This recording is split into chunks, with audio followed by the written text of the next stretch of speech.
Yeah, my people, welcome back, man. Welcome back to Nicardo Media House. We're there. The morning inside us here. Happy Friday to everybody. It is Freestyle Friday.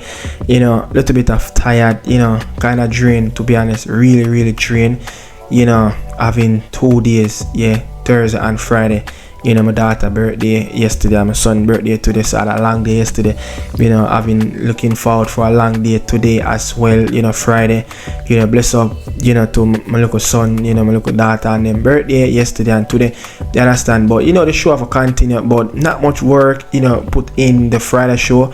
I did have a little work yesterday morning.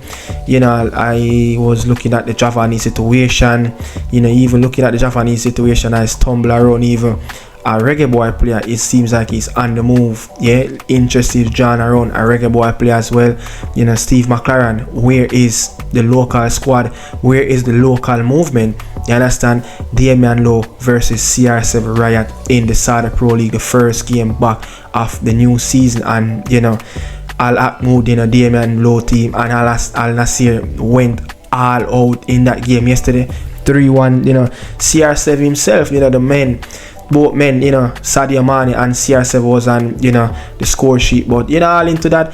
But I mean, let's start off with the Javon East, as this story is it's a critical story, so many technical things, surround this whole story. And Saprissa, president, have came out and he have a piece to say about Javon East and about the offer the player extended of his contract. The player turned it down, the player wanted more money. Listen to what Carlos have to say around the Javon East situation, because I pretty much sure know that, look, if Javon East did that interview and that interview didn't drop late Wednesday night, pretty much sure a lot of these administration, and the owner, everybody, the sporting director of the club wouldn't really come out and say anything around the situation. This situation have happened, around a month ago. It started, and then you start to see they trying to clear up their side, trying to let the club look really clean, but the fans, they are not having it. The fans are having a real go at the club, because Javon is a very good player. Is a player that the fans have respect over the years. The work that he put in, the goals that he scored, and the fans said it doesn't matter what Javon is asking for, he deserved every penny, because when he's putting the ball in the back of the net, everyone is happy and everyone is celebrating trophies after trophies with Javon East goals. So listen to what you have to say around the Javon East situation.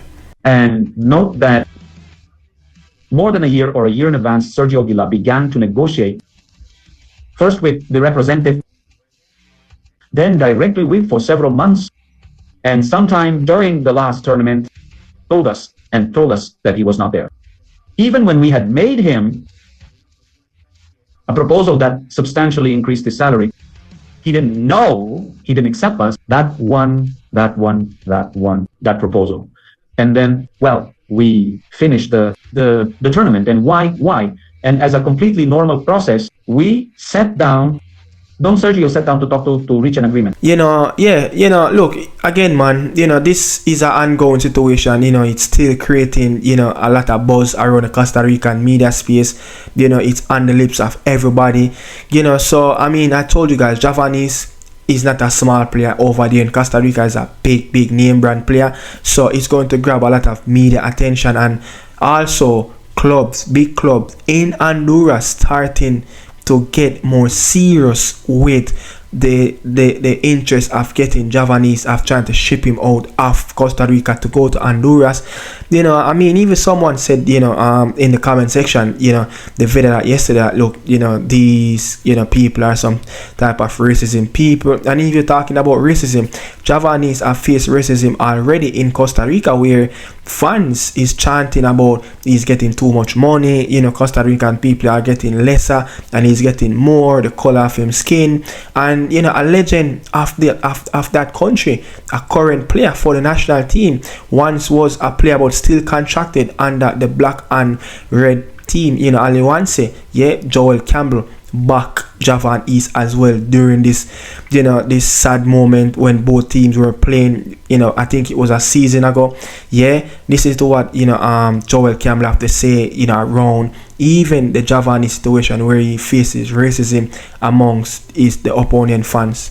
That's a sad topic. Neither is it. Something outside what one also lives as a country. Yes. It obviously happened, but that's how he experienced it. Well, no, not with a... I really said no, it hasn't happened to me. But if he did, well, say that it has the consequences of the case. The truth is that it is a pity, because soccer is an inclusion of both men and women, ethnicity, race, everything. So I think that is unacceptable. Unacceptable. Not because it is Justin or Pedro or Pepe, but from anyone else. And not just because it is in soccer. In other words, right now it's like the most visible and the most mediatic, but in the end, that cannot happen in any area of life. Javon is, he have faced a whole heap of different type of circumstances, in that country. So I'm not surprised if coming weeks or coming days, after the agreement and the contract is settled, hopefully they can settle, because all you want, Saprissa, they want to settle the agreement with Javanis. They want to get this rid of, because it's getting more of a backlash on the club side.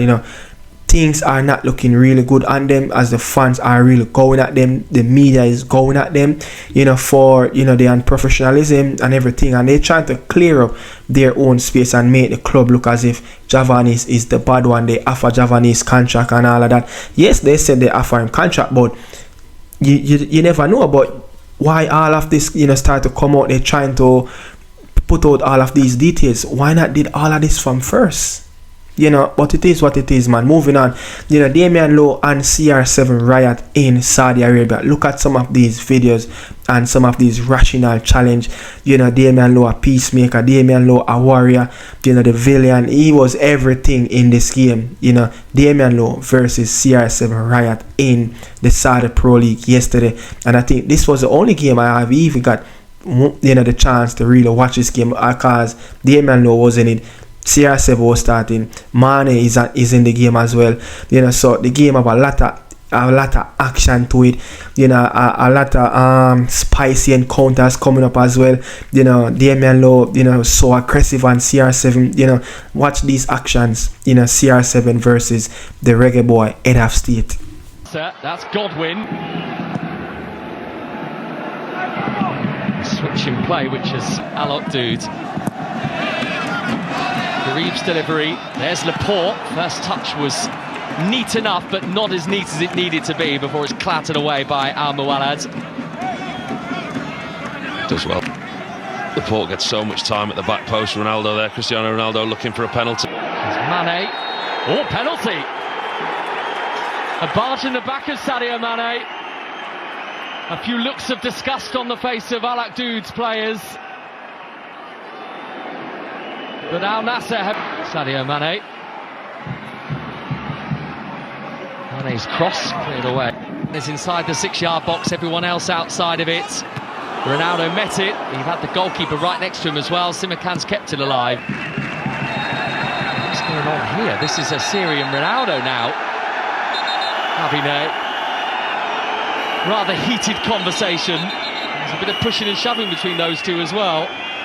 Asiri has literally just come back onto the pitch and then has got involved in some sort of Maybe slightly overzealous in what he had to say, was make sure you look after yourself and your own welfare. Asiri's now going off, and it's not because he's been sent off. I think it's because they are making the decision, Alok Dude, that finally he needs to go off. Finally. I mean, that decision should have been taken a long time ago. And I think that's the point that he was making. He was checking on his welfare, making sure he was okay. But I don't think he liked the response that he got, and then he was slightly overzealous in making his point back to Asiri. But Asiri shouldn't be on the pitch. The doctor should have taken him off a long time ago. I would say they agree with that sentiment as well after his shaky start. And it goes to Ronaldo. Oh, the goalkeeper's... This is Garib. Well, that's beautiful feet, but from awkward beginnings, having So Damion Lowe, man, he love the center of every attention. You understand? You want to be there. You want to be up in CR7 face. Look, we saw even Damion Lowe played against, Damion Lowe came up against, Lionel Messi, in, I think it was the League Cup at Subaru Park, where he make a big lunge into Lionel Messi, so he been known for all this stuff. But the penalty that he gave away, man, to Sadio Mane, never needed. But Damion Lowe to show that, look, this is a player, a very experienced player, but we're talking about use his experience on the pitch and think a little bit more proactive than try to react to things. You just don't know what you're going to get from a Damion Lowe. And I mean, Damion Lowe is just Damion Lowe. He's not going to change. You understand? Again, Steve McCLAREN, where is the local camp? We're seeing different type, various international, countries having local camps, having winter camps. As it's winter now, it's January period. I mean, they said they're going to have local camp. They said they're going to have friendly look at some of local players. Where is it? Marian Garden is the one that I've seen a JPL game. Why Steve McCLAREN is not in around the country? Why he's not working, during the off season when it, there's no international football? This is a time that he should be, in the country watching the JPL more and more. Not saying he should pick a lot of JPL players, but at least watch it and see what it is, pick a squad from that with USL players wherever it is. You understand? USL is a league that break now, and you have a few key pieces that is very interested players that knocking on the door in the USL as well, that have the potential to play at a high level. You understand? So I mean, where is McCLAREN, man? McCLAREN is missing. Where is he? Is he missing, man?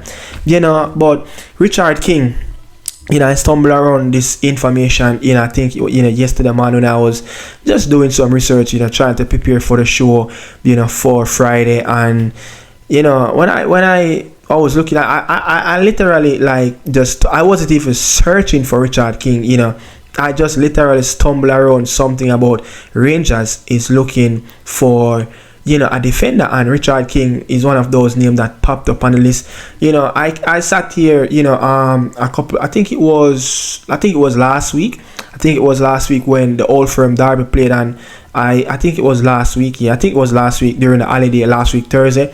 I watched the Old Firm Derby, and the build up of that game, Philippe Clement, the former Monaco coach, the Belgian, he's coach of Rangers. He came out in the press, in the press conference, and said, and even the post game, that he really need defenders. Even a player that is targeted by the reggaeboyz, JFF, Dujan Sterling, actually played center half during that game. So they have some really difficulties during this period because of so many injured players at the back. But one thing though, Philippe Clement said that he's in the market for a center back. He's in the market for someone that have the room, have the potential, someone that want to be cheap bargain. Rangers don't really have much money. You understand? They are struggling to get into the Champions League. He also came out and said, look, they're going to be shopping in some unusual areas, and they're going to be looking into the market in the Far East Europe, as I think that they always target those markets. The Romania, north side of Africa, Serbia, Bulgaria. Those are the type of market that Rangers typically look to target and get those cheaper bargainers, try to bring in those just gems, that hidden gem. And he said they're going to target some unusual areas to shop for players. So maybe that's why Richard King popped up in interest surrounding the Rangers Football Club.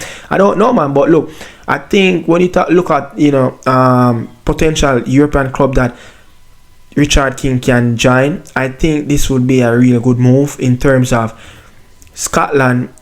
Rangers, they're going to play European football every season. Yeah, it's just the nature of Scottish, the SPL. It's a two-league, it's a two club league, But Rangers, when you look at it, as I was saying, normally top of the tree in SPL, the league table, but there's room, there's time, you know, it's you know, you say it's a good, you know, club to build on. And you know, I think with him say going into England, you know, I think he probably going to have to drop down the pyramid. I don't think that he's going to get the opportunity, which I think he have the quality can play in the English Premier League, but I don't think he will get the opportunity because of his experience, you know, of playing, you know, most of his time in Jamaica. So I just think that, you know, he will probably get more opportunity in Scotland because, you know, it's probably a lower level than the Premier League, you know. But again, you know, they're willing to give players the opportunity. They're willing to let players grow into the stature of their potential and try to squeeze every juice out of their potential, and then probably try to sell them on. You know, and I think Richard King is a player that I think he suit the Rangers profile of what they're looking for. So you can't complain, man. You know, I mean, look, this is the morning inside of people, as I said, man. Really tired, you know, really tired. Late, early morning right now. Having, you know, going to have a long day ahead of me. Yeah, again, bless up, you know, to my little daughter, her birthday yesterday, and also my son birthday today as well. You know, this is where the morning inside of stop, people. You understand? Bless up on yourself. Salute.